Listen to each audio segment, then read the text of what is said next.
अपठिते गद्यांश। अपठित गद्यांश है कक्षा 9 के लिए। कक्षा 9 में जो अपठित गद्यांश आता है उसको हम पढ़ करके फिर प्रश्नों के उत्तर दे सकते हैं। तो पहले इसका हम अच्छी तरह से अध्ययन करें। अध्ययन करने के बाद में 5 प्रश्न आते हैं। 5 प्रश्नों के उत्तर हम आसानी से हल कर सकते हैं। कोई भी जैसे गद्यांश आता है, किसी भी कक्षा का हो, अपठित गद्यांश होता है, उसको पहले ध्यानपूर्वक पढ़े और ध्यानपूर्वक पढ़ने के बाद में एक एक प्रश्न का उचित रूप से उत्तर लिखें। तो आज हम सभी परेशान हैं। आज हम सब परेशान हैं। किसके कारण? कि समय पर वर्षा नहीं होती। इस समय पर वर्षा नहीं होती। कहीं अतिवृष्टि है, कहीं अल्पवृष्टि है, तो कहीं अनावृष्टि, यानी कहीं पर बरसात ज्यादा होती है, कहीं पर कम होती है और कहीं पर होती ही नहीं। तो पिछली सदी के पूर्वार्ध की अपेक्षा, पिछली सदी थी जब प्रारंभ हुई, उसकी अपेक्षा उत्तरार्ध में मौसमी चक्र बहुत कुछ बदल गया। और जब यह सदी उतरने लगी तो मौसमी चक्र बदल गया और अब तो अनिश्चित सा हो गया है। और अब अनिश्चित है कि कब सर्दी आएगी, कब गर्मी आएगी और कब बरसात आएगी। पहले हर मौसम प्राय समय पर आता था और वर्षा निश्चित रूप से होती थी। यानी जो मौसम है, ऋतुएं हैं, समय पर आती और समय पे वर्षा होती। ये स्थिति केवल भारत की नहीं है, बल्कि संपूर्ण विश्व के, पूरे भारत में मौसमी चक्कर है वह बदल गया है।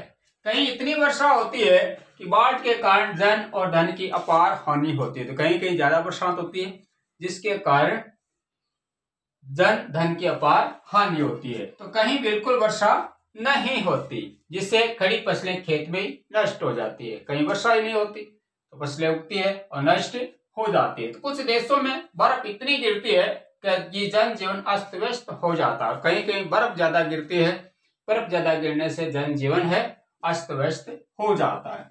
ये प्राकृतिक विपदा मनुष्य निर्मित है। और तो ये प्राकृतिक जो विपदाएं हैं, समस्याएं हैं, ये मनुष्य द्वारा निर्मित की गई है। यानी मनुष्य इसके लिए जिम्मेदार है, क्योंकि मनुष्य स्वयं प्रकृति का संतुलन बिगाड़ रहा है। जब प्रकृति का संतुलन नहीं होगा, कहीं पर ज्यादा बरसात होगी, कहीं पर कम बरसात होगी, तो प्रकृति का संतुलन बिगड़ जाएगा। तो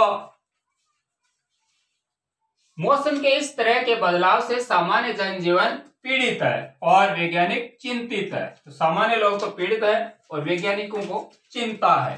वैज्ञानिक खोजों से पता चलता है कि मौसम में परिवर्तन फेफड़ों में कैंसर व हृदय के रोगों व मानसिक तनाव आदि का मुख्य कारण है।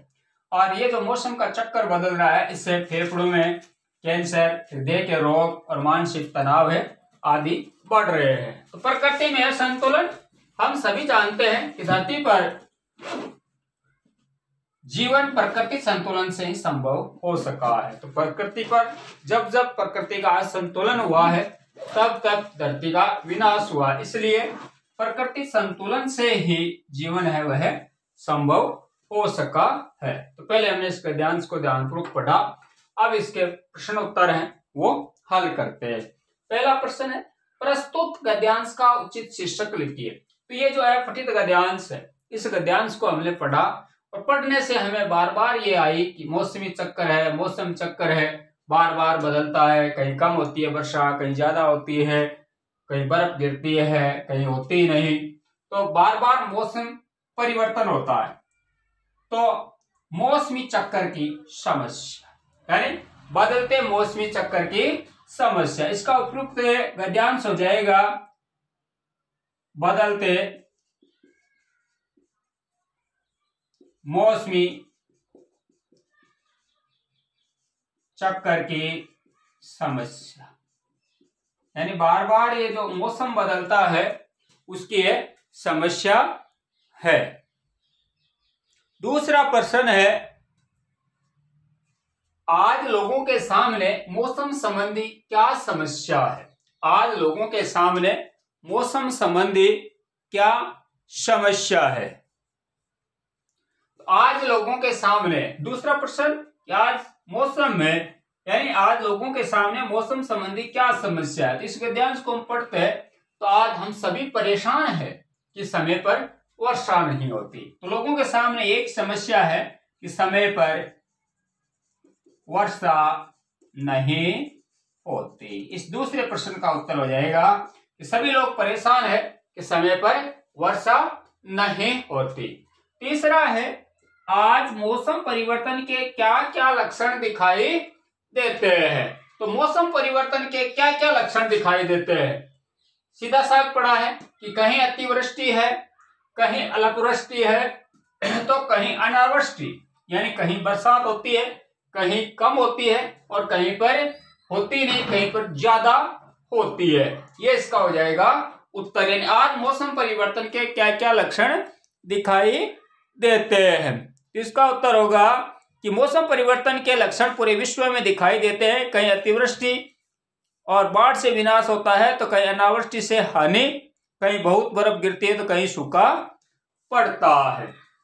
बहुत सारी बातें हैं कि कहीं पर बर्फ गिरती है, कहीं पर सूखा पड़ता है, कहीं पर अत्यधिक बरसातें होती है। तो ये जो लक्षण है ये आज हमें दिखाई देते हैं। उसके बाद में गए हैं, बाढ़ से मानव जीवन की किस प्रकार हानि होती है। बाढ़ आती है तो मानव जीवन को क्या नुकसान होता है। मानव जीवन है उसमें कि बाढ़ के कारण जन और धन की अपार हानि होती है। एक तो मानव जीवन की यानी जन और धन की हानि होती है, और दूसरा लोगों को अनेक समस्याओं की और अनेक बीमारियों की समस्याएं बढ़ जाती है।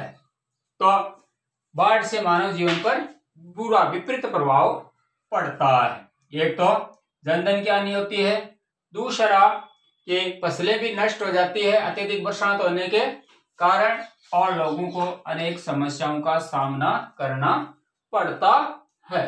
दूसरा आगे प्रश्न कि प्रकृति में असंतुलन के क्या परिणाम सामने आए हैं। प्रकृति में जब असंतुलन आया तो उसे मौसम में, यानी मौसम में परिवर्तन से फेफड़ों में कैंसर, हृदय के रोग और मानसिक तनाव आदि के, यानी आदि है, मानसिक तनाव है, फेफड़ों में कैंसर है, हृदय के रोग है, ये बढ़ गए हैं। और कहीं पर वर्षा होती है, कहीं पर नहीं होती। तो यह है कि प्रकृति में असंतुलन।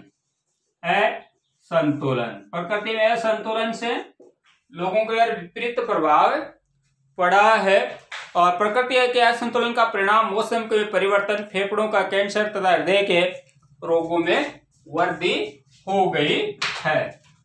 तो इस तरह से हम इस गद्यांश को पहले पढ़ करके और फिर एक एक प्रश्न का हल कर सकते हैं। एक एक प्रश्न को जब हल करेंगे तो सारे के सारे उत्तर हमें इसी गद्यांश में प्राप्त हो जाएंगे।